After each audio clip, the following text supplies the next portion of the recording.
Now that we have been introduced to deaf gain, we'll move on to deaf epistemologies.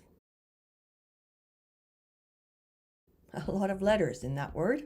I'll sign it like this. It means the theory of learning.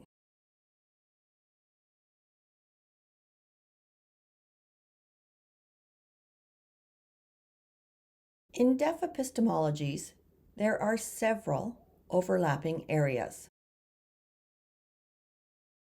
The first is cognition, the deaf mind.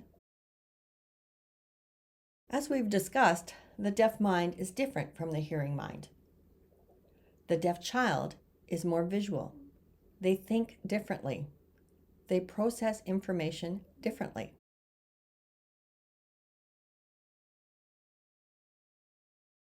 For many deaf children, learning is negotiated through vision. Visual processing, visual input, is the paramount sense in learning. Deaf-created resources in print, video, and sign language contribute to deaf epistemologies. Visual language, grammar, structure, facial expression, nuanced movements of mouth and eyebrows all contribute to deaf epistemologies. Deaf spaces that encourage children to use sign language and capitalize on the dominance of visual learning. Everything about ordering space has an impact on deaf epistemologies. Finally, visual learning styles contribute to deaf epistemologies. All these elements of deaf epistemology become deaf gain. For you. How to activate deaf epistemologies? It starts with a deaf teacher, or a deaf role model, or a deaf teacher's assistant coming into the classroom. Most hearing teachers don't know how to incorporate such resources into their classroom. They are unsure, perhaps confused about how to capitalize on these valuable resources. In my teaching practice, when I was in the public school setting, I regularly had a deaf man visit the class. I would use his knowledge of deaf culture, ASL linguistics, and his deaf experience to engage in deaf epistemologies. His visits always included storytelling. The topics varied widely, but ASL storytelling is integral in deaf epistemologies. I would ask him about his observations between deaf ways of being and hearing ways of being. I remember one particular time, I asked him to physically demonstrate the act of ordering food at a Tim Hortons restaurant. He was amazing. He perfectly captured the posture and positioning of what a hearing person looks like while standing in line to make their coffee order. And then did the same demonstration of a deaf person, how the posture and visual awareness would be different. Perfect example of deaf epistemology. I would also ask him to write ASL glosses for me. I was not always certain myself how to write the gloss when I was doing comparative analyses with English phrases. He was happy to correct my glossing work. That is the starting place for deaf epistemology, by incorporating deaf people and their ways of knowing into the classroom. Then you, as a teacher, benefit from deaf gain. Deaf epistemologies are activated in deaf spaces, arising from the relationship with the body and other bodies. Sign language, culture, beliefs, norms, history, and traditions are all situated in the deaf space.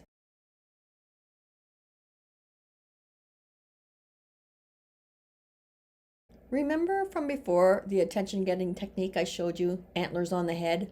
Other techniques are to switch on and off the light or to physically tap on the shoulder. Deaf people can advise on how to get the children's attention, as well as perhaps effective morning rituals and other strategies effective towards creating deaf space people will respect. Culturally deaf teachers are conscious of deaf epistemologies through their deep connections to the deaf community and their own lived experience as a deaf person. They will model positive self-esteem to the students. They deepen their knowledge of deaf epistemologies through sustained interaction and commitment to the deaf community, whether it be socially, politically, culturally, including the arts. Deaf teachers are leaders, so children learn beyond what's taught in the classroom. Understanding this for yourself as a teacher is your deaf gain. Now I'm going to address the value of deaf epistemologies.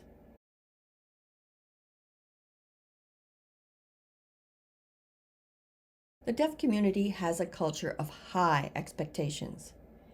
In my teaching practice, I continuously try to encourage a connection with deaf culture as well as hearing culture. Students need to understand that deaf and hearing culture have different behavioral expectations. Some things perfectly acceptable in a deaf space would not be acceptable in a hearing space, and vice versa. Students need to be taught to navigate both. But in deaf culture, expectations are always high for deaf people. As I stated earlier, there are expectations and behaviors that are acceptable in deaf space, deaf culture. Anyone coming into the community not understanding what these are will not be accepted. Newcomers need to be open-minded and accepting of these norms. Our expectations are high.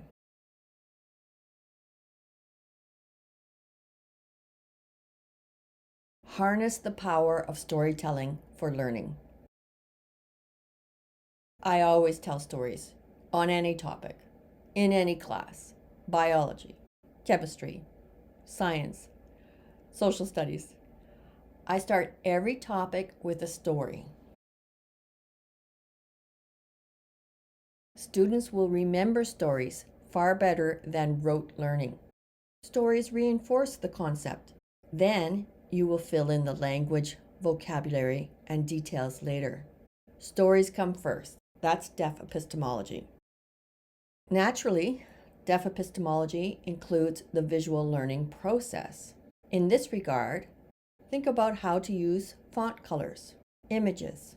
Think about the relationship between images, text, and video, how to present these elements. Deaf epistemologies prompt collective behaviors. It is not about the individual, not about individual recognition. It's about the group and nurturing collective relationships. In deaf epistemologies, as touched on before, designing the physical space is important. There shouldn't be structures or items blocking the visual field in the classroom, as one example. Space design includes clothing choices, typically dark colored tops with no eye-crossing patterns. Backgrounds like these are visual noise. In the same vein, color choice for the walls needs to be considered.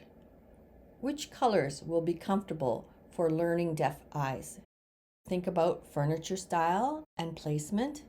Think strategically about where to post pictures or other things on the walls. Designing the physical environment is key in deaf epistemologies.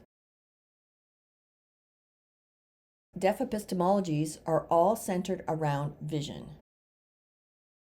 Whether the space is a signing space or spoken language space. They look for visual cues and clues in the environment in order to understand what is happening around them. Remember, visual processing engages biosociality. One does not wake up one day and say, "Hey, today I'm going to be a visual learner." No, it's tied to our biology or bodies. Deaf people's peripheral vision, spatial processing, such as judging distance or direction of travel, and ways of organizing visual information has developed specifically for the deaf experience and deaf bodies. Deaf epistemologies and biosociality is an important part of our deaf identity and the community's identity. Many, most even, deaf people do not grow up with a connection to the deaf community, may never have exposure. They are unaware of the community's cultural norms, sign language, history. This isolated student is completely naive of a world of others like them. How can you serve them? Children who have not had any exposure to the deaf community, no sense of deaf identity, no knowledge of deaf culture, no understanding of deaf ways of knowing, often undergo an awakening. They need to be introduced to all these elements of the deaf community. As they become aware of the deaf world out there, it's very much like a journey from darkness to light. They become enlightened. I am not alone? There is another world out there I can belong to?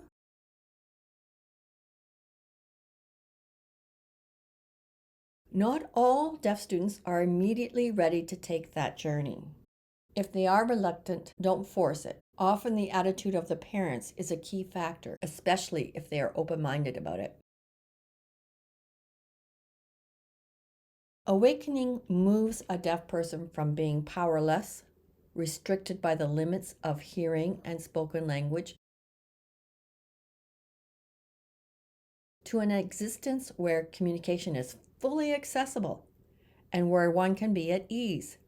This is life-changing.